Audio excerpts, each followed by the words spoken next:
非常感恩堪布的开始。那我还有一个问题也是关于往生的，就是我们经常说，哎呀，我们能够比如说生前的时候签一份捐赠这个器官的一个那个书，然后呢，我们死后呢，他刚走之后呢，就去把那个器官可以用的就捐赠给别人，这是一个非常大的善事。但是对我们普通的人来说，我就听人家说还是不能够。为什么？因为还不是菩萨转世过来，我们会有一层心，死的时候一层心起就下那个地狱了。那所以我们能不能够做这一件事情？我还听说，比如说我们刚走中阴身的时候，如果你看他是不是往生了，他身体会变软，他就往生的非常好。那如果是下道去走那个畜生道，他是从脚走的；人道的从肚子走；如果是天道或者说更好的，就是从头上走。所以呢，就是比如说用金刚经拍一下他的头，可能他会不会从头上走？我就问一下有没有这一回事儿？你们有听过吗？没有。OK， 其实他懂得很多啊，确实是有这样的。所以呢，修破瓦法的时候是这个灵魂，也就是他的神识，我们佛教的用语叫神识，对吧？神识，这个神识呢，从这个头顶有一个中脉，从这个叫做仓部，也就是那个一个那叫做清净的一个什么，就是一个脉络，就是它有一个藏文有一个称呼嘛。然后呢，如果你动到身体的一些其他部位的时候，可能会受到其他地方，所以就是最好刚刚往生的人不要马上动到他的身体，这个是很重要。但是呢，其实我曾经也应该谈过这个问题，在我们的节目里面应该有谈过这个问题，就是捐赠那个器官而已，是吧？捐赠器官，对。我这个可不可以捐这个问题，还有安乐死可不可以，我们都谈过的。但是呢，我现在觉得我也想过这个问题。但是如果你是生还没有死，一般的这个活着的时候，要捐赠你的头、少、脚自己割掉，要捐给别人，是大乘佛教呢，对一般人来讲的话不允许的。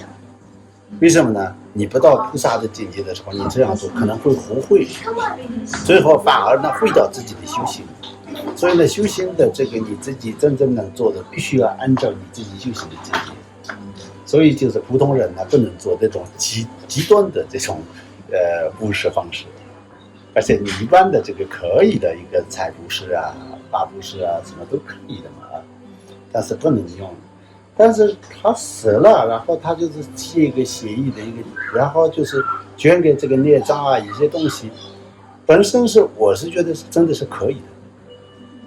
但是呢，动到身体的关系会不会影响他的往生？这个有两个情况，这是纯粹是我个人的理解啊。一个是他生前修过中印教法，有一个叫做中印文集解脱，或者那个西藏东王经的那个莲花生大师的关于中文的关于中印圣的一个特别的一个修法。他对这个比较熟悉的，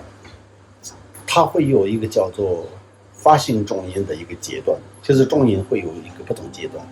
那个时候他的身体的气脉明点会起到作用，所以完整的身体对这样的情况来讲非常重要。所以是因为他这样就能够可以不至往生极乐世界，可能会直接可以成佛解脱的，这不是解脱而已，就是开悟，就是很高境界的。这样的话呢，它可以利益更多众生啊。从我们利益的衡量来讲的话呢，他的捐赠呢可以帮到一个人，但是他的内心这样已经成佛的话呢，他利益了无数的众生，所以是这样比较划算。但是生前没有任何这种方面的修行，但是他很善心的觉得我觉得应该我这已经确定死了，我死亡之后呢，就是应该要捐给他，他是一种非常棒的一个善念啊，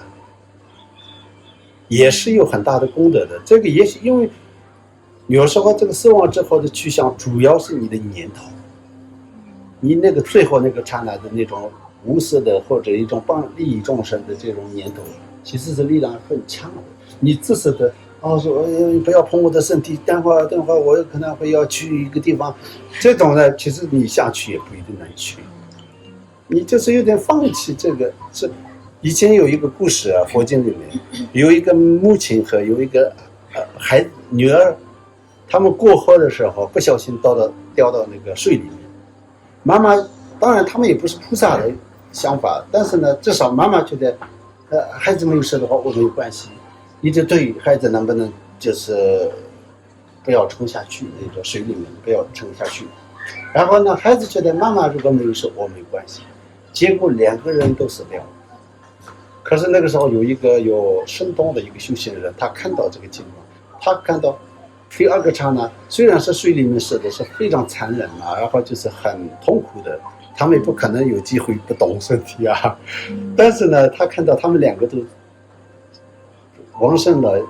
那个梵天的一个世界天，比多帅天还境界高的。一般呢没有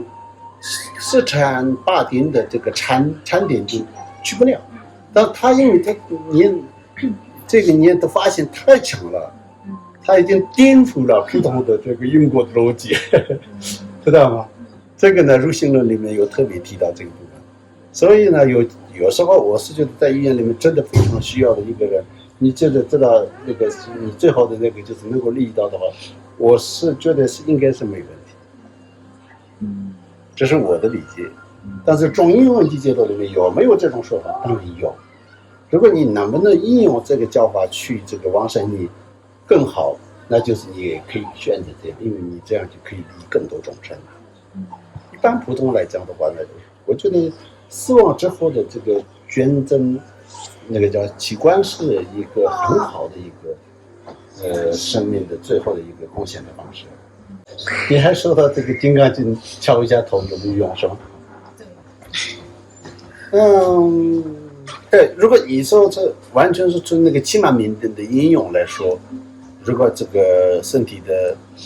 当时他是往生的时候，那个注意力集中在哪里？从这个角度来讲，可能不要是金刚经用手机打一样效果，对吧？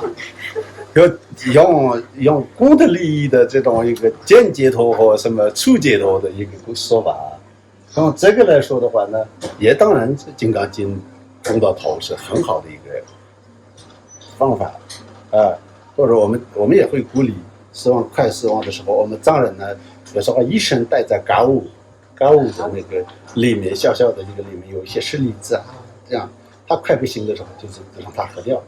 或者有一些甘露丸就是当时喝掉，或者就是菩萨的香或街头咒论一些特别的殊胜的咒，也就是那个时候要放在他的头上，或者有一些邀请上师专门绣一个这个做一个观点，也是就是这个死亡的这个莅临的时候能做到一个观点，也是非常高的一个方式，这些都是可以的，也是很重要的。因为西藏呢一直太重视来世了，知道吗？西藏的武者的发展精神的一些生活的这个竞争力都是很有限，但是藏族的这个对来世的这个重视度是很超过很多其他的人，所以他们对这种方法也特别多。